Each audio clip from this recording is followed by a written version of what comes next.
Namaste, I'm Dr. Shelly. I'm from Vasai. I'm a consulting homeopath and I've done my MD and PhD in homeopathy, presented many papers nationally and internationally on homeopathy, and also presented many seminars and published many research papers on homeopathy. So today जो मेरा topic है एक बहुत ही important topic है, क्योंकि ये घर घर की चिंता का विषय है, दैट इज़ कोलेस्ट्रॉल. हम जो कॉमन लैंग्वेज में यूज़ करते हैं, योर लिपिड प्रोफाइल्स. नाउ इसके पहले कि हम जानें कि कोलेस्ट्रॉल क्यों बढ़ता है, कैसे बढ़ता है, क्या करना चाहिए, लक्षण क्या है, मैं एक सिंपल बॉडी की फिजियोलॉजी एक बहुत सरल भाषा में आपको एक्सप्लेन करूँगी कि क्यों हमें कोलेस्ट्रॉल होता है. एक तो हम सबको सबसे बड़ा कारण पता है कोलेस्ट्रॉल होने का इज़ आपका बैड लाइफस्टाइल. मतलब जो इंसान खाता ज़्यादा है, अनहेल्दी खाता ज़्यादा है, कैलोरीज कम बर्न करता है, एंड सबसे इम्पॉर्टेंट जो इंसान एक्सरसाइज नहीं करता, वो इंसान के अंदर कोलेस्ट्रॉल बढ़ने के चांसेस बहुत ज़्यादा बढ़ जाते हैं. अगर हम देखते हैं किसी को सांस फूल रही है, थोड़ा चल रहा है, सांस फूल रही है, थोड़ा ब्रिज चढ़ रहा है, सांस फूल रही है, थोड़ा दौड़ रहा है, सांस फूल रही है, थिंक अबाउट इट, शायद आपके अंदर कोलेस्ट्रॉल बढ़ सकता है. या अगर आप नोट करते हो कि आप बहुत जल्दी टायर्ड हो जाते हो, आपकी बॉडी की हर एक मसल में पेन होता है, रूटीन आपको पहाड़ चढ़ने जैसा लग रहा है, थिंक ऑफ शायद कोलेस्ट्रॉल आपकी बॉडी में बढ़ रहा है.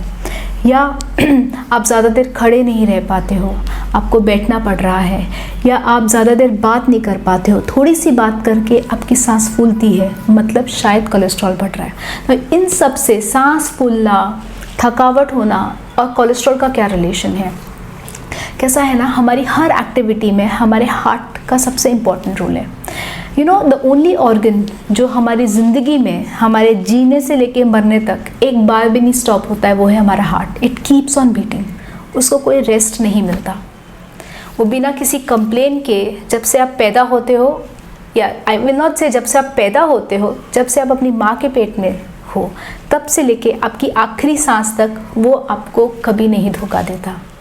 पर हम क्या करते हैं, एक पीरियड आने के बाद हमारी बॉडी को डिच करने लगते हैं. मतलब हम अपने लाइफस्टाइल्स बदलने लगते हैं, हम जंक फूड खाते हैं, हम बैड कोलेस्ट्रॉल ज़्यादा कंज्यूम करने लगते हैं, जिसके वजह से हमारे हार्ट पे लोड आता है.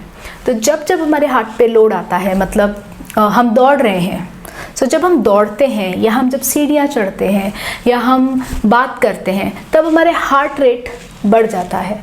और जब हमारा हार्ट रेट बढ़ता है, मतलब हार्ट को ज़्यादा ऑक्सीजन की ज़रूरत पड़ती है. बट अगर उसमें कोलेस्ट्रॉल जमा है तो आपकी हार्ट को जितना ऑक्सीजन चाहिए उतना नहीं मिलेगा, और जब उसको जितना ऑक्सीजन चाहिए वो नहीं मिलेगा, आपकी सांस फूलने लगती है.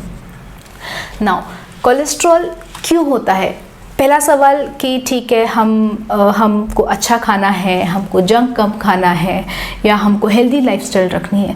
पर आपको पता है, एक बहुत बड़ी रिसर्च हुई थी हार्वर्ड में, जिसने कोलेस्ट्रॉल का एक मेजर रीज़न बताया है स्ट्रेस. तो मैं भी आपको एक्सप्लेन करूँगी एक शॉर्ट में, बहुत कॉमन लैंग्वेज यूज़ करते हुए, कि कैसे स्ट्रेस और आपके लिपिड प्रोफाइल्स को रिलेटेड हैं. हम ह्यूमंस का जो जन्म हुआ था, हम जब स्टोन एज थे, तब हमें हर तरफ डेंजर रहता था. You know, we were always in a state of danger. यहाँ से किसी जानवर ने अटैक किया, या वहाँ से किसी जानवर ने अटैक किया, या वहाँ से सांप आया, क्योंकि हमारे पास घर नहीं थे, हम केव्स में रहते थे. तो हमारी अंदर एक सिस्टम बना जिसको बोलते हैं ऑटोनॉमिक नर्वस सिस्टम. उसमें दो तरीके के प्रकार होते हैं, एक होता है सिंपैथेटिक और एक होता है पैरासिम्पैथेटिक. सिंपैथेटिक वो सिस्टम होता है हमारे नर्वस सिस्टम का जो हमेशा फाइट और फ्लाइट मोड में रहता है. मतलब जब हमारी बॉडी को सेंस होता है कि डेंजर है, माने जैसे कि हम इमेजिन करो, हम केव पीरियड में हैं, स्टोन एज पीरियड में हैं, और जब हमको लगता है आजू बाजू में शेर है, या कोई सांप है, या कोई ट्राइब हम पे अटैक कर रहा है, तब हमारी बॉडी स्ट्रेस मोड पे जाती है. और स्ट्रेस मोड में हमारी बॉडी एड्रेनालिन और कॉर्टिसोल, ये दो हार्मोन्स रिलीज करती है, cortisol and adrenaline. Now cortisol और एड्रेनालिन का क्या रोल है? कॉर्टिसोल का प्राइम रोल ये है कि वो आपके बॉडी के शुगर्स बढ़ाता है, और एड्रेनालिन का प्राइम रोल ये है कि आपकी हार्ट बीट बढ़ाता है. पर लॉन्ग टर्म स्ट्रेस में जो इंसान रहता है, मतलब लॉन्ग टर्म जो स्ट्रेसफुल सिचुएशन, जैसे आजकल हम हैं, हर मिनट हम स्ट्रेस में रहते हैं ना, ट्रेन पकड़नी है, खाना बनाना है, स्कूल की पढ़ाई करनी है, कॉलेज के रिजल्ट्स आने हैं, उसने ये कार ली, हम क्या करें, या मेरी इसने मुझे बुरा बोला, मैं क्या करूं। We are in a constant state of stress, जिसके लिए हम नहीं बने हैं। We humans are not made to be in a state of stress always. तो हम क्या करते हैं, हमारी बॉडी कॉन्स्टेंटली सिंपैथेटिक मोड में रह रही है आजकल, उसके वजह से हमारी बॉडी कॉन्स्टेंटली कॉर्टिसोल और एड्रेनालिन सीक्रेट कर रही है। अब आप सोचिए, अगर आप 5 साल, 6 साल, 10 साल कॉन्स्टेंटली स्ट्रेस मोड पे हो और कॉर्टिसोल और एड्रेनालिन बना रहे हो, मतलब इनडायरेक्टली आप शुगर बढ़ा रहे हो और इनडायरेक्टली आप अपनी बॉडी में ब्लड प्रेशर बढ़ा रहे हो। और एड्रेनालिन का एक और काम है, वो कोलेस्ट्रॉल भी बढ़ाता है। वो कोलेस्ट्रॉल क्यों बढ़ाता है, उसको एक सेंस आता है आपकी बॉडी को कि डेंजर है, मुझे सेविंग्स करनी है। और जो आपके फैट्स है, they are savings of your body, they are your fixed deposits. तो जब हमारे लाइफ में सोचो आप कुछ खतरा है या हमारी सैलरी कम हो रही है, तो हम क्या करते हैं, सेव करो, फिक्स डिपॉजिट करो, सेव करो, फिक्स डिपॉजिट। तो हमारी बॉडी भी वही करती है। हमारी बॉडी जो भी एक्सेसिव और शुगर बनता है कॉर्टिसोल की वजह से, वो लिवर में जाता है और वो कोलेस्ट्रॉल में कन्वर्ट हो जाता है और जो हार्ट में स्टोर हो जाता है। सो प्राइम इन सबसे भी इम्पॉर्टेंट चीज़ है स्ट्रेस। एंड आपने आज तक देखा है किसी को बिना स्ट्रेस के हार्ट अटैक आया खुशी खुशी रहते हुए, या किसी को बिना स्ट्रेस के डायबिटीज़ हो गई। So stress is also one of the most important factor जिसके वजह से आपको कोलेस्ट्रॉल बढ़ सकते हैं। कोलेस्ट्रॉल की रिपोर्ट आ गई। अभी उसमें काफ़ी प्रकार होते हैं, एक होता है कोलेस्ट्रॉल, एक होता है ट्राइग्लिसराइड्स, एक होता है HDL, एक होता है LDL। अभी इन सब में से सबसे इम्पॉर्टेंट 2 चीज़ें हैं जो आपको अंडरस्टैंड करनी है, वो है HDL और LDL। Now what is HDL and what is LDL? LDL मतलब लो डेंसिटी लिपोप्रोटीन, वो बैड कोलेस्ट्रॉल होता है। L is bad cholesterol. H is high density lipoprotein. It is a good cholesterol. Now why bad and why good?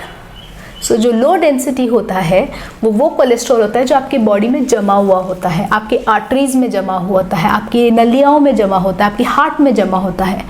और जो HDL है, जिसको हम कहते हैं गुड कोलेस्ट्रॉल, वो कोलेस्ट्रॉल है जो जाके जो चिपका हुआ LDL होता है ना, उसको खींच के लाता है लिवर में और उसको बॉडी से बाहर फेंकता है। तो फॉर्मूला बहुत सिंपल है, आपको खाने पीने में वो चीज़ें बढ़ानी है जिससे HDL बढ़े। आपको अपना फोकस पूरा HDL पे करना है। मतलब अगर आपका HDL बढ़ेगा तो आपका LDL कम होगा। ओके, तो आपको 2 बहुत इंपॉर्टेंट चीज़ें अंडरस्टैंड करनी, क्या मुझे नहीं खाना है, मतलब LDL किससे बढ़ता है, और क्या मुझे ज़्यादा खाना है। ज़्यादा मतलब not out of control but in a good amount, जिससे बैड कोलेस्ट्रॉल कम हो। अवॉइड क्या करना है, डालडा, घी को जो हम रेप्लिकेट करते हैं, Dalda is very bad for your heart. All the oils, जो पाम ऑयल है या जो कनोला ऑयल है, ऑल दिस ऑयल्स जिसमें बार बार हम फ्राई करते हैं ना खाना, और बाहर की जो फरसान बिस्किट्स बनते हैं, they are very bad for your cholesterol. इससे कोलेस्ट्रॉल बढ़ता है, बैड कोलेस्ट्रॉल। और अच्छा कोलेस्ट्रॉल कब बढ़ता है, घी खाने से। Yes, ghee is very healthy for your heart. 1 spoon to 2 spoon of ghee is very healthy. Why? क्योंकि उसमें गुड कोलेस्ट्रॉल की मात्रा ज़्यादा होती है। आपको वो ऑयल यूज़ करना है खाने में जो थिक होता है, जैसे कि सिंगदाने का तेल हो, सरसों का तेल हो, या तिल का तेल हो। These oils are very healthy for your heart. Olive oil हो। Okay, second, limit your intake of oil. मतलब ऑयल अच्छा है, मतलब आपको अनलिमिटेड नहीं खाना है। 2 to 3 स्पून एक इंसान के पास डेली जाना चाहिए, उससे ज़्यादा नहीं। आपको अपने खाने में अलसी इंक्लूड करनी है, अखरोट इंक्लूड करने हैं। Egg yellow is very good for your heart. पहले एक स्टडी आई थी जो कहती थी एग येलो बैड है, पर ये पिछले 10 सालों की स्टडी कहती है एग का yellow is healthy for your heart. Many studies even say coconut oil is very healthy for your heart. अलसी, coconut oil, salmon oil, almonds, even kaju is good for your heart. Why? Because kaju is plant based cholesterol. It is very good for your heart. तो इन चीज़ों को अपने खाने में include कीजिए। दालचीनी की चाय पीजिए, it is a natural capacity जो आपके कोलेस्ट्रॉल को कट डाउन करता है। be happy, exercise daily and limit your food intake which is of bad oil.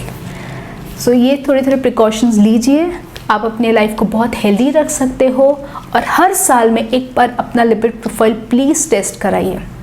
जब तक आपके लिपिड काउंट्स 180 के ऊपर नहीं जाते, LDL के काउंट्स, आपको कोलेस्ट्रॉल की दवाई नहीं लोगे, कोई प्रॉब्लम नहीं है, आप अपनी 10 लाइफस्टाइल चेंजेस से उसको रिवर्स कीजिए। This was for today. Thank you so much for listening. Thank you. अगर आपको ये वीडियोज़ इन्फॉर्मेटिव लगे सो प्लीज़ इसको अपने फ्रेंड्स के साथ आप शेयर कर सकते हैं या आप इस चैनल को सब्सक्राइब कर सकते हैं। और अगर आपको कुछ भी सवालात हो, आप कमेंट बॉक्स में जाके आप सवाल पूछ सकते हो और जैसे ही मुझे टाइम मिलेगा मैं आपको कनेक्ट करूँगी और आपके सवालों का जवाब देने को ट्राई करूँगी। Thank you.